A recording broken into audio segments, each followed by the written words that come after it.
Kuri uyu wa munane ruheshi umwaka wa 2022 abarundi bahimbaje ku ncuro igira kabiri umunsi mukuru wahariwe gukunda igihugu hamwe no kwibuka ku ncuro ya kabiri urupfu rw'imboneza mu gukunda no kuzirikana igihugu nyene icubahiro Petero Nkurunziza ari nawe yatanguje inyigisho zo gukunda no kuzirikana igihugu. Ibirori vyo kumwibuka bikaba vyabereye ku ntatemwa yiwe iri mu kigo c'inyigisho zo kuzirikana no gukunda igihugu muri quartier Musinzira ku mugwa mukuru wa politike Gitega. Iruhande y'imigigwa y'igihugu gushikirizwa ivyamuranze hamwe n'insiguro y'ijambo ry'Imana hashizwe ingori z'amashurwe ku ntatemwa yiwe uhereye ku mukuru w'igihugu, umuryango wiwe waserukiwe n'umusigwanye n'icubahiro Denise Nkurunziza hamwe n'abaserukira ibihugu vyabo mu Burundi. Bahejeje kumviriza amwe mu majambo nkoramutima yashikirije, haciye hakurikira ibirori vy'umunsi wahariwe kuzirikana no gukunda igihugu vyabereye kuri stade Ingoma. Navyo bikaba vyaranzwe n'inyigisho zo kuzirikana no gukunda igihugu zatanzwe n'abahinga batandukanye, ariko umuhinga mu vy'akahise Aloyizi Batungwa nayo akaba yamenyesheje ko nyene icubahiro Petero Nkurunziza ariwe mukuru w'igihugu c'u Burundi atagiye ku butegetsi yikitse inyuma y'abazungu. Nkurunziza Petero mbega wowe ninde? Reka mvuge gusa ko yaciye mu makanda ya Runyota aho yahora tubwira imisi yose ati nimureke kuzera inze. Akimuhana kaza imvura ihise yadukeburira gukora ibyacu, dukunda ibyacu, duhite twiteza imbere. Tukaba tubona rero ko yari umugabo adatinya urukamvye, cyo kimwe na Runyota, cyo kimwe na Bihome.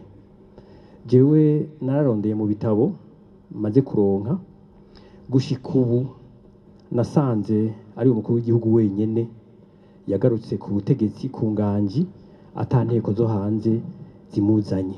Nayo mwijambo rijanye n'uwo munsi mukuru, umukuru w'igihugu nyene cubahiro Evariste Ndayishimiye yamenyesheje ko nyakwigendera Petero Nkurunziza ariwe yakaburiye imitima y'abarundi gukunda igihugu. Niwe yatanguye kutuvyurira umuzirikanyi tubone aho turi nibitegereza kutugenga, kuko yari yabibonye kare Imana yabimuhishuriye. Yamaze igihe ariko aratuvyurira umuzirikanyi, ndetse jewe nabaye icabona ngakurikirana inyigisho kuva atanguye kuzitanga. Narabona ingene twese dusohotse twagenda twikugura ivyo twize.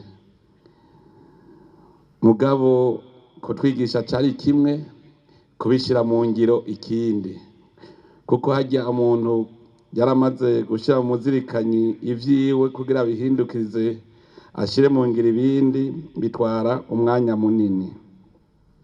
Nico gituma rero uyu munsi washinzwe kugira ngo tuze turigishanya. Ni ngombwa ko twigishanya kuko nibaza ko nta ubirusha uwundi. Twebwe nk'abarundi, nk'ihanga ry'abarundi, novuga nti twarayovye dutegereza kuzimuruka. Uravye ingene abakera bahagararira igihugu, bagahagararira uburongozi bw'igihugu, ubutegetsi bw'igihugu, birakenewe ko natwe tugira umuzirikanyi nk'uwo bari bafise. Mu Burundi twaratevye turazimanganya na karangamuntu yacu, turibagira ko abarundi duca twibera mu bwoko. Ndetse novuga nti abibangukiye bakagira igikenye, harateye igihe barasahura igihugu abene gihugu. Mbere biratuma n'abene gihugu bose umwe wese aca yibako.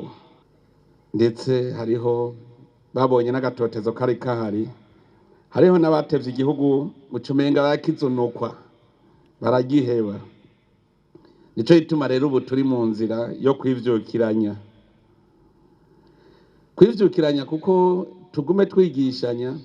N'ubu biribonekeza ko ari umuntu akubwira ko akunda igihugu iyo ariko arya ivy'abene gihugu iyo abonye afise uburenganzira bwo kubicakira wenyine akaca yumva ariko akwiye gukunda igihugu ngo niho yogikunda, biracariho.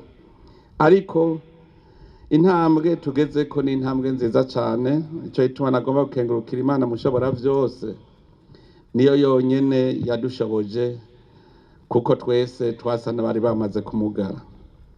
Uwo munsi wahimbajwe ku civugo kigira giti tuzirikane igihugu cacu, tugire umuzirikanyi ubona, tugendere mu makanda y'abasokuru.